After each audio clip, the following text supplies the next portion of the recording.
Hello everyone. Today I welcome Minna Huotilainen. She's a leading expert in early childhood brain development, and she will be telling us a few things about um, beneficial effects of music interventions in early childhood. I'm very happy to have her with us today. So please, Minna, tell us your experience. Okay, thank you. Yeah, it's very nice to talk about the benefits of music for babies because this is a very nice and interesting topic from the point of view, of course, of families, but also from the point of view of brain researchers because we have found many nice things that are related to babies and music. I'm going to talk about the life before birth first because there is already some learning happening before the baby is born. And then a little bit about what are the relevant things that the auditory system actually has to learn. What are the tasks that the auditory system has to be able to do? And then a bit about the phoneme map, which is one of the tools, very important tools in our brains to recognize speech. And then about musical studies, and then a little bit about two very specific topics. The other one is ear infections, which might be causing some problems for the speech development of children, very small children. And then another topic is dyslexia and how musical activities could actually be used to help children with dyslexia. And here I'm talking about very small children all the time. But let's start about the life before birth. If we are studying newborn babies, so we realize that they actually have very nice auditory skills present already when they are born. And when they are sleeping most of the day, so it's difficult to see these skills otherwise, but of course we can see them with brain research. So here you can see some of the very first data from 1990 actually showing that newborn babies, while they are sleeping, they can discriminate sound frequencies. So if there is a change in the frequency of a repeating sound, so the brain of the newborn baby will actually react very, very quickly to that change, and that will be very relevant to the brain. We have also made some more precise recordings with MEG method also from the same phenomena. So this seems to be something that we are born with. So we have the capacity to memorize something that is repeated and then realize that it is changing if there are some very simple changes in it. There are also other skills that we are born with. Here is one which is called separating sound streams. This is a skill that we use every day. We have to be able to separate different sound sources. So for example, if you are listening to this talk in a cafeteria or even at your home, there must be some sounds in the background always. It's very difficult to find a completely quiet place. And your brain is all the time doing a lot of effort in separating these sound streams. So if you are listening to me, I hope you are, and not to the people in the next table or something like that, your brain has to separate those sounds. And we studied here this ability already in newborn babies, and we found out that even at birth we have the skill of separating sound streams from each other. We need some cues. So for example, in a cafeteria, some people are speaking in one direction and others are speaking in another direction. So this direction can be used as a cue to separate the streams. Or you can use a cue like some people are speaking with a higher voice and others are speaking with a lower voice. And here we use this frequency separation as a cue. And what you can see here is that the brain can actually separate the sound streams both in adults but also in newborn sleeping infants when there is a frequency separation between the streams. But when this frequency separation is taken away, so then the streams are merged into one, and here it is really difficult it's considered as one stream, and it's very difficult to find any brain responses there. This is important because newborn babies also experience their life in a multitude of sound streams all the time. There is at least a refrigerator or the radio or something on top of the speaking voices of people. So this is a skill that is very much needed, and it will be very important in the future. When the child goes to school, there is some noise there. When you are at the workplace, there is some noise. So you always have to be able to make this separation. And this is an automatic system in the brain. So it exists already at birth.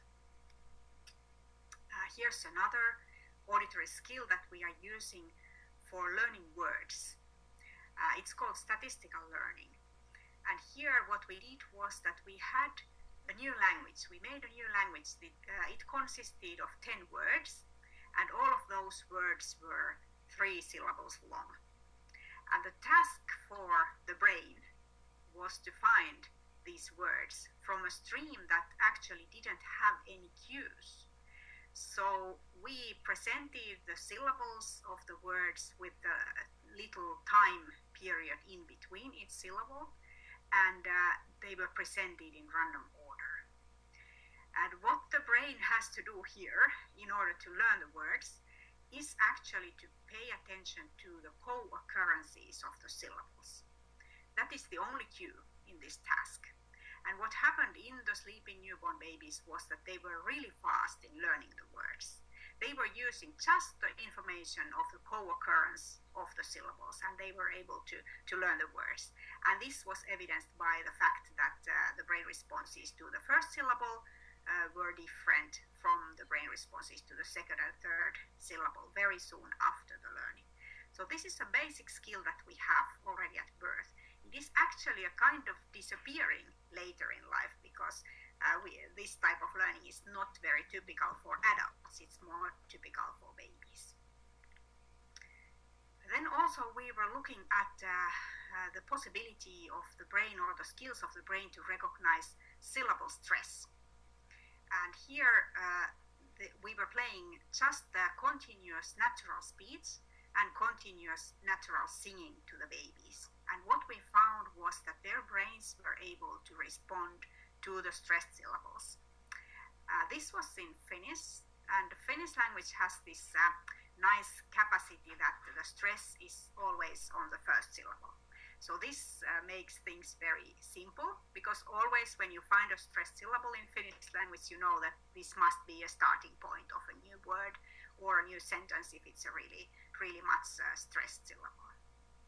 We also looked at the types of acoustic information that is needed to find these stressed syllables.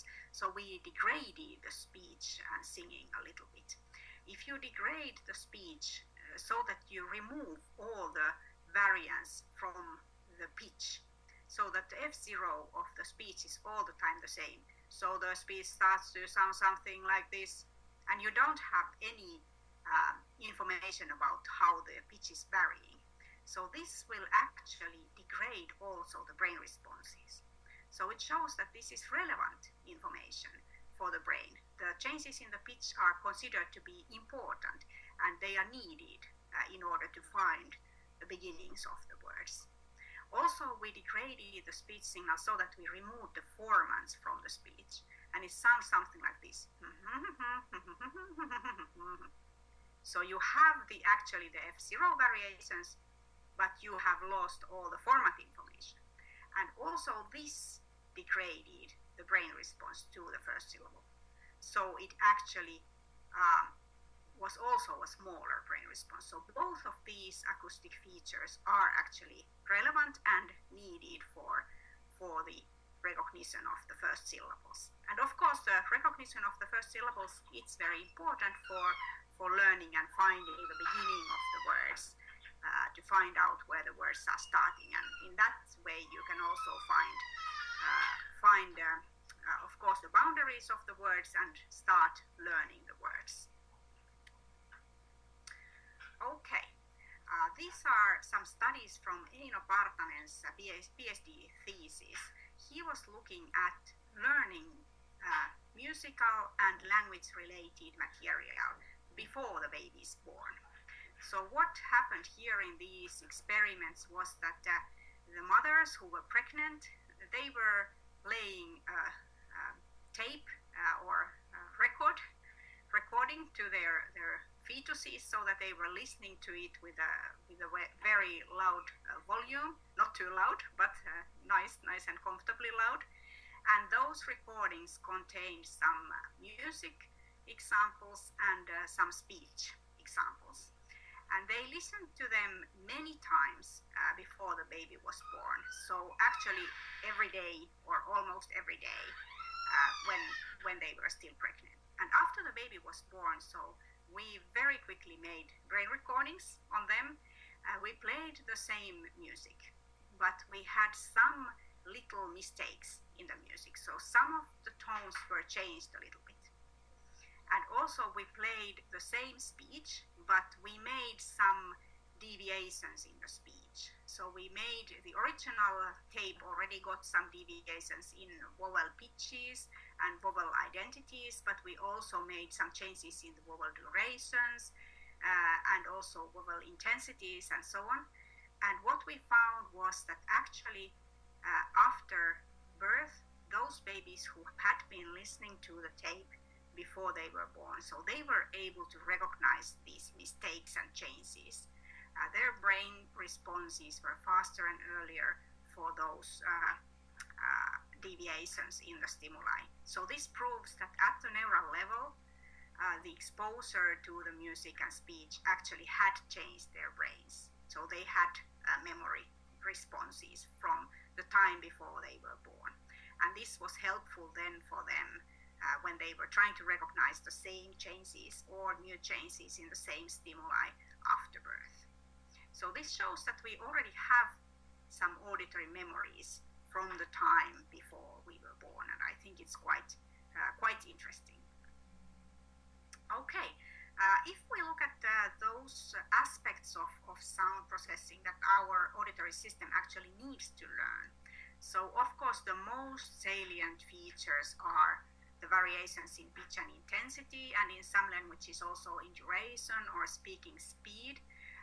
These are things that are very relevant to babies. Babies are very interested in them, and actually we kind of know it because when we speak to babies we use a lot of variations in pitch. We don't say, look, there's a dog, but we say, oh, look, there's a dog. We want to use the pitch and also the intensity changes a lot when we are speaking to babies, and this is because we know that they are interested in that, and it makes them listen to us much more carefully and to be more interested. Also the use of stressed and non-stressed syllables, that is something that we use all the time. This gives a nice rhythmic variation to speech, and this is of course very typical of the language that we are speaking. And then also the word and syllable stress, they are helpful because they are separating the words and also they help us understand the meaning. And then we also have to pay attention to the phonemes. So we have to learn the native language phonemes at some point.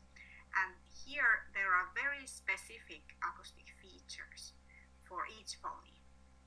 And our auditory system have to recognize what are those features and how to actually learn to separate the phonemes from each other. Now if we think about music, how music can be helpful for this type of learning. So first of all, music when you are singing to babies, it's a very interesting signal. So it will actually attract the attention and the baby will be interested in the sounds and he will be listening for longer times and he will be more engaged in the situation when we are playing music. Also in music there's a lot of repetition, so very often the children's songs are very short and they contain a lot of repetition of the same words and the same melodies and so on, and this is very helpful for the auditory system because this is actually calling for the auditory memory all the time that, hey, here is some material, this is easy enough, you can learn this. And of course this will help the auditory system to learn new things, to recognize certain aspects and also to memorize them. Then there's a lot of prosodic similarities with speech. So for example, there are things that are related to the frequency changes, and those are present both in singing but also in speaking. And actually, an important aspect in singing is that the pitch, when we are singing, it doesn't vary in a gliding manner like it does in speech, but it actually varies in a stepwise manner, because every tone, every note has a certain frequency. And when we are changing the note to another, we are changing the frequency with a step. And this is very helpful for the auditory system because it helps recognizing the syllable boundaries. If you compare this to speech, in speech you have to recognize the syllable boundaries and the word boundaries on the basis of some other information. But in singing, when you are listening to singing, there is always the stepwise change at the syllable boundary. Then singing is also slower than speech, so this is very helpful for recognizing the phonemes. Actually, we are pronouncing the phonemes better when we are singing or speaking very slowly. So this is also helpful. And then we can talk about kind of an evolution of children's songs, because there are some children's songs that are very old and we still tend to use them, we tend to like them. And I believe that some of those songs are loved by people because they work, because they make children really interested and they make children really learn something. And that's why generation after generation we keep using the same old children's songs.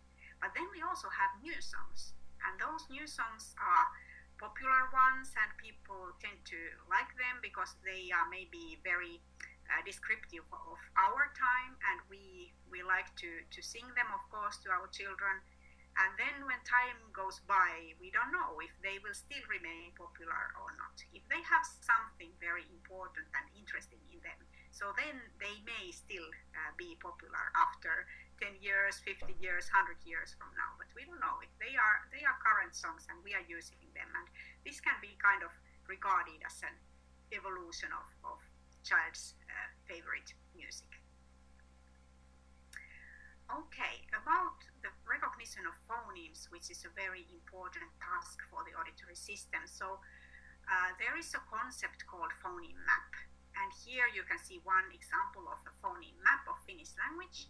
And here you see the locations of the phonemes marked with spheres.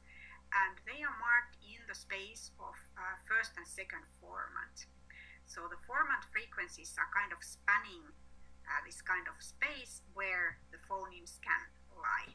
And the phonemes are separated from each other by the frequencies of the first formant and the second formant. And you can see that some phonemes that are very similar, like I and U, they are very close to each other on the map, whereas phonemes which are very different, like I and A, are very far away from each other on the map. So the map is kind of spanning the space of the formants. And there are also empty areas in the phoneme map. So these empty areas, they are not phonemes. You could be having those phonemes in other languages, but in this language, in the Finnish language, they are not phonemes. And of course the phoneme map is very important because we need it for the very fast recognition of phonemes. And the auditory system has to form this phoneme map. During the first year, even during the first half year of our life, we have to be able to generate the phoneme map in our brain so that we can recognize our native language phonemes. And in this experiment, the mismatch negativity brain response was used to demonstrate the existence of the phoneme map. So on the right you can see these blue curves. The light blue curve was measured from Finnish people, and this is the response size when the phoneme E was replaced by another phoneme. If it was replaced by a phoneme which is between E and Ö, it's not on the Finnish phoneme map at all. We don't have a phoneme like that. So you can see that the response is quite small. But when it was replaced by Ö, the phoneme map was activated, and you can see that the response is larger. Again, when it was replaced by which is a phoneme that doesn't exist in Finnish language, something between Ö and O. Again, the response was small because the phoneme map is not activated by that phoneme. And then again, when it was replaced by O, you can see that there is a large response again. If you compare this data to the data of Estonians, you can see that it is almost the same. They have almost the same responses as Finns, but there is one exception, and it is this phoneme Ö, which is between Ö and O. This phoneme exists in Estonian language, and that's why they have a large response, because their phoneme map is activated by this phoneme. So this is a very simple way of measuring whether the phoneme map has been formed and whether it is activated by certain phonemes. So this kind of information was used by Eira Jansson-Verkasalo in our experiment, where she was looking at the phoneme map development in children who were born preterm. So in this experiment, these children were recorded at a very young age, when the phoneme map is not supposed to be formed yet. And that this is the curves on the left side. You can see the brain responses in full-term babies and also in prematurely born babies. And there is not a large response. Maybe there is a nice response in the full-term babies, but this is the age when the phoneme map was not supposed to be even formed yet. But then in the middle curve, you can see that there is a huge difference later in the prematurely born and full-term born babies. This is the time when the phoneme map should be there. And she was using a phoneme that doesn't belong to the native language of these children. Still, the prematurely born children's brains were activated by this change. So it shows that actually their phoneme map had not been formed yet. They had a delay, a slowing of the formation of the phoneme map. And later, when also their language acquisition was tested by the number of words that they can recognize and so on, at the age of 2 years, it was evident that the ones whose phoneme map formation was slower, also their language development later was slower. So it's very important that the phoneme map is formed, it is clear, it is in working condition already early in life, because we are needing it all the time when we are processing speech signal. Music could be very helpful for the formation of the phoneme map and also for the formation of other language-related skills. Music training is actually enhancing the capacity of the auditory system. So there is quite recent data about this from several research teams, showing that singing and other musical activities, they can actually help the brain to discriminate acoustic sound features. For example, to discriminate certain phonemes from each other. And this is of course needed for the formation of the phoneme map. So here you can see data from Vesa Putkinen. We were recording children in Finland who have musical hobbies, and there are two groups of children. The music group has music as their hobby, and then the control group also has hobbies, but not music. They are not related to music. And you can see the MMN responses recorded at the ages of 7 years when they were starting the hobbies, and then later 2 years later, and 4 years, and also 6 years later. And what you can see is that in the music group, the brain response to this simple change of a chord, it starts to build up. It starts to become stronger and stronger. Every 2 years we are recording them, and they are training more and more. It becomes faster and also larger, and also at the age of 11 years, another brain response called P3A appears. So their brains are really enhanced by the musical training. The recognition of the change in the chords becomes faster, and also it starts to evoke some attention-related brain responses.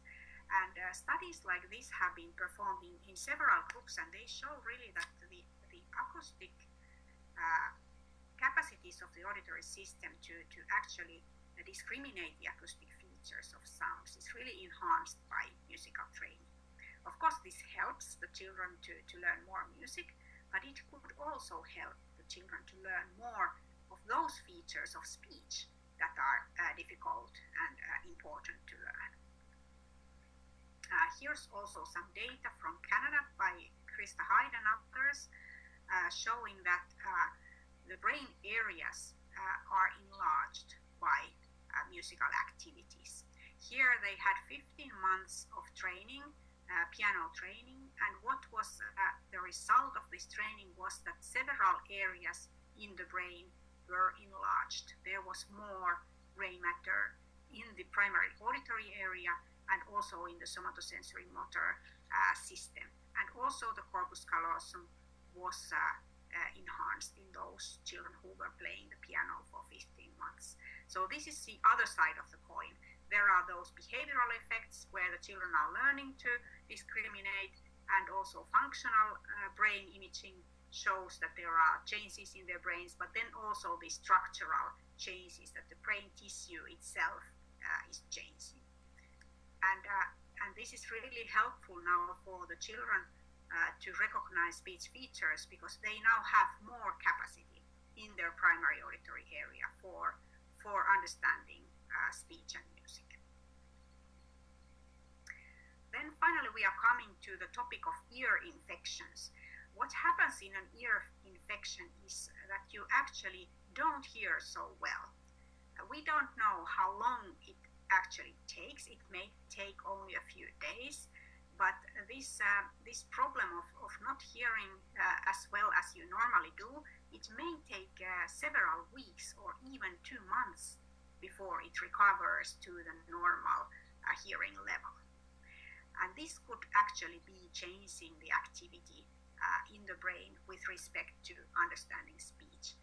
This is work by Haapala from Turku, from Finland, in her PhD thesis, showing that actually those children who had had many ear infections before they were 2 years old, their brain responses to duration changes, intensity changes, consonant changes in speech were compromised.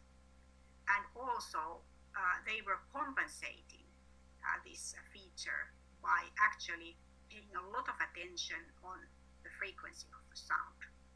And if you remember the phoneme map, so the phoneme map, for the phoneme map, it's very important to recognize the formant frequencies, not the fundamental frequency, but the formant frequencies. And because of the ear infections, these children's brains were paying a lot of attention on the fundamental frequency. This is not helpful for learning to recognize speech. This was also evidenced in an experiment where the children were paying attention to sounds, and here you can see that some of the attention-related brain responses were diminished, and also the reorienting responses were delayed. So this means that when there is a change, an interesting change in the sounds, and you pay attention to it, but then you have to go back to the original task. So this reorienting back to the original task was also delayed. So this might mean that for these children in the future, their challenge could be how to first of all recognize the phonemes accurately enough in order to produce good speech and also to understand speech. And then again, how to not to be disturbed too much by acoustic events in your surroundings. She also studied the production of consonants in these children, and she found that there are diminished production of consonants also. So it is not only the understanding of speech, but it's also the production of speech. This is something that we have to be very, we have to take this into account in those cases where the child happens to have many ear infections in a row in a young age. And then finally, about dyslexia and music. Dyslexia is a very large set of symptoms. You can have minor or very large deficits, and the deficits can be in many areas. It can be in the movement of the eyes, it can be in the auditory system, it can be in the visual system, there can be problems in recognizing graphemes, in recognizing forms in general, or there can be problems in the acoustic auditory skills of the child. If the dyslexia of this child would happen to be mainly related to the auditory skills, so then you could think about this child really benefiting from musical training. This child could have problems in recognizing phonemes, he could have problems in the accuracy or in the duration of his auditory memory, and in many studies also it has been shown that some children with dyslexia have problems in keeping the order of syllables in their memory. So even if the syllables are contained in the memory, but when they try to take them out, they come in the wrong order, or the order is somehow uncertain. And in these cases, you could imagine that these children could benefit from musical training in the very early childhood. So I'm now talking about ages like 1 year, 2 year, 3 years old, when they are practicing these auditory skills of recognizing phonemes, recognizing syllables, keeping information of syllable in their mind, and so on. You could imagine that music could be like an auditory playground for their brains. So there is a lot of interesting things to do in the world of music, and the child can be very active.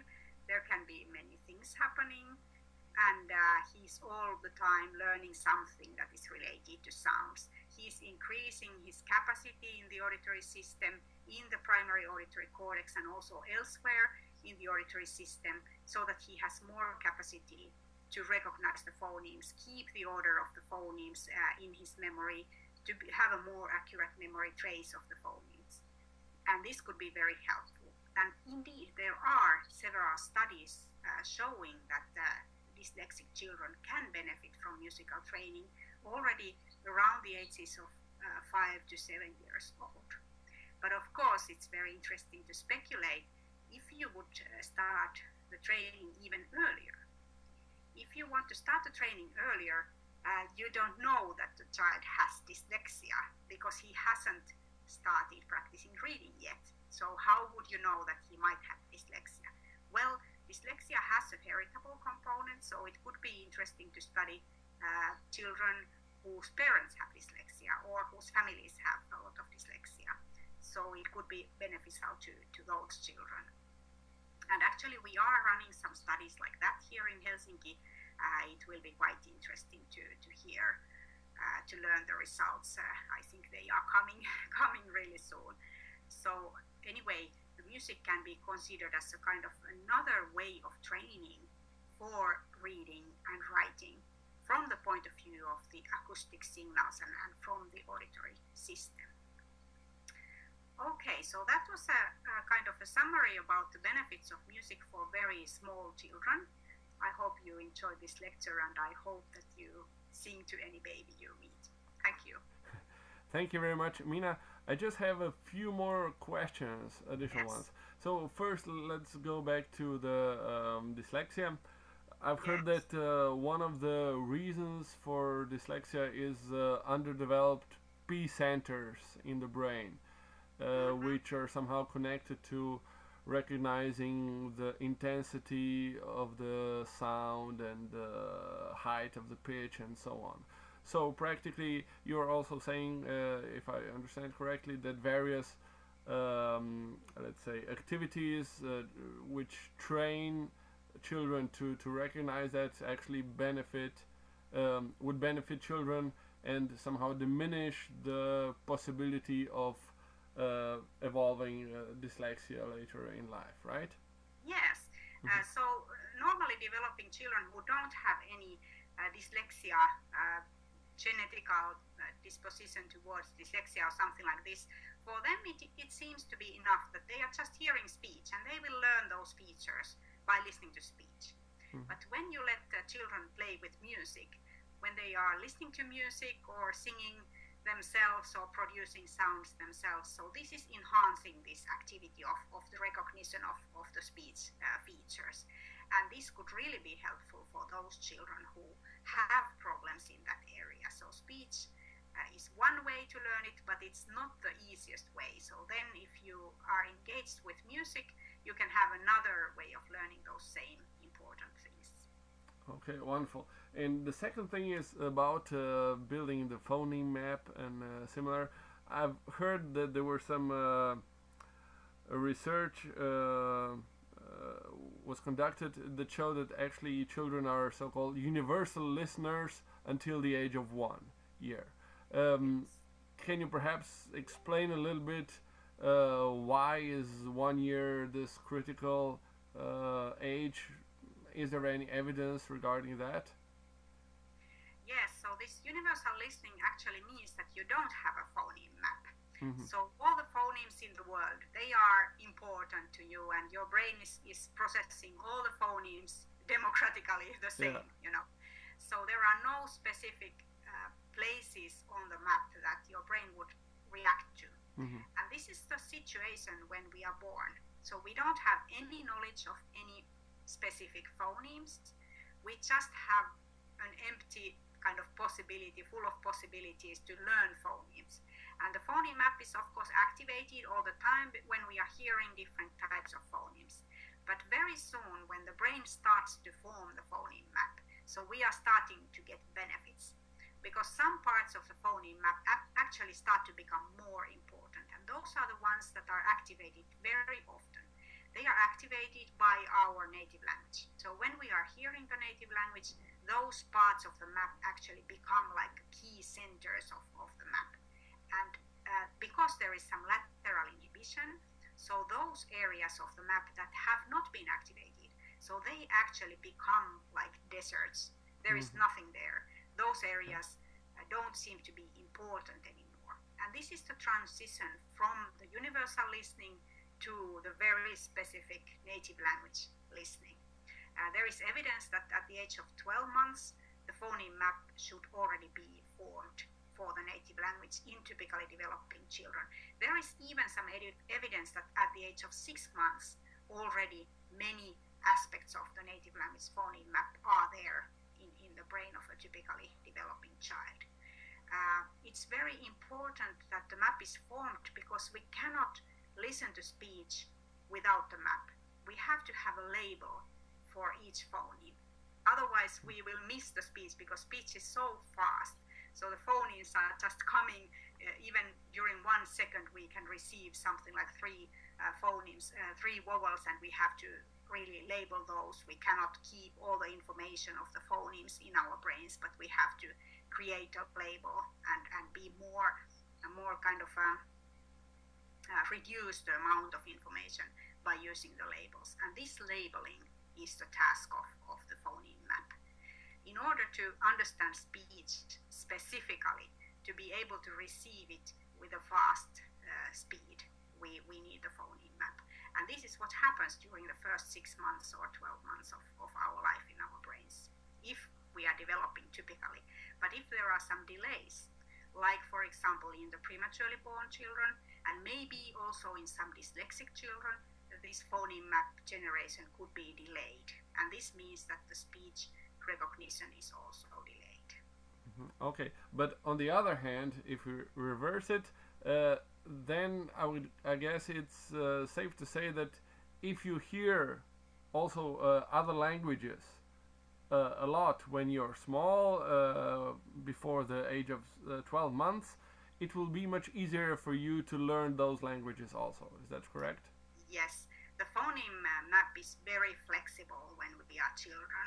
So, for example, if we have a full phoneme map of one native language at the age of 1 or 2 years, and then we are exposed to another language, so the phoneme map of the second language will actually be combined with the phoneme map of the first language. And this happens very quickly. There is some evidence of even 3 months of exposure to another language will shape the phoneme map of a child who is something like 3 years old.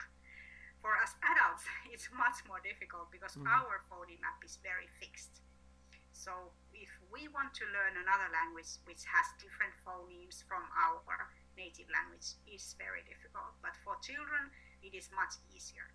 But if you think about a child, to be exposing a child to many languages in his childhood, of course there is a lot of experience of this. For example, in Finland, bilingualism is very typical, and there are many families who have 3 languages, and the children are very good at learning those 3 languages. But there is one exception, and this exception could be quite important because there could be children who have delays in language development and who have very specific problems in language development. If you expose those children to many languages, you are actually demanding more from their auditory system. So are you sure that it is beneficial for them? It might be more beneficial for them first to learn one language well, and to support the learning of the native language as much as possible. And then maybe later expose this child to other languages if you are confident that his first language is developing well enough. But the problem here is that we don't know from a 1-year-old child if his language is developing with a delay or not. So yeah, it is a risk. But of course in multilingual families you can see that it really works well. So the child's phoneme map is very flexible and can take more phonemes to the map from several languages, even 3 to 4 languages. It seems to work really fine. Okay, of course, yes. One more thing, do you think that musical activities in early childhood also enhance the capabilities of children to, let's say, form these phoneme maps or some other skills, so that they are better in those skills later on? Yes, so these musical activities give a kind of a second possibility. Of course, this phoneme map can be formed only on the basis of hearing speech, because speech contains all the information that is needed for the phoneme map. But if you let the child sing himself, and if you sing with him and to him, so this will actually give a second opportunity. And this second opportunity, this other way of learning, has several benefits, because singing is actually a different acoustic signal than speaking.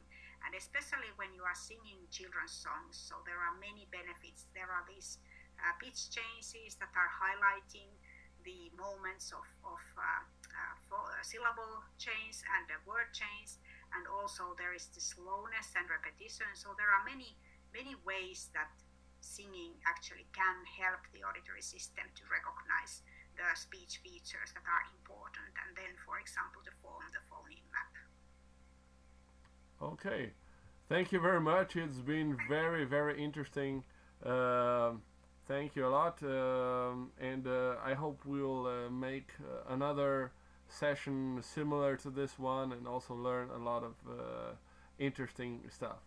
Okay, Yes, thank you very much, and have a nice day. You too. Bye bye.